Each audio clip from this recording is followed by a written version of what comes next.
Myanmar হতে Arakan আর্মির হাতে আটককৃত 24 জন জেলেকে বাংলাদেশে ফেরত আনা হয়েছে।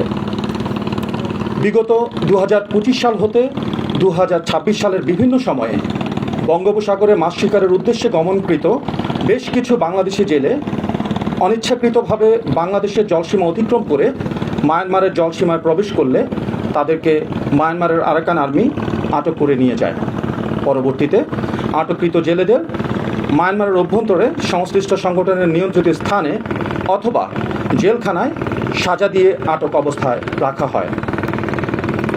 উদ্ভূত পরিস্থিতিতে মানবিক দিক বিবেচনাকে অগ্রাধিকার প্রদান করে বর্ডার গার্ড বাংলাদেশের উদ্যোগের ফলে আটক জেলেদের ধাপে ধাপে প্রত্যাবর্তনের বিষয়ে উল্লেখযোগ্য অগ্রগতি অর্জিত হয়েছে এবং পর্যায়ক্রমে তাদের হস্তান্তরের ব্যবস্থা গ্রহণ করা হয়।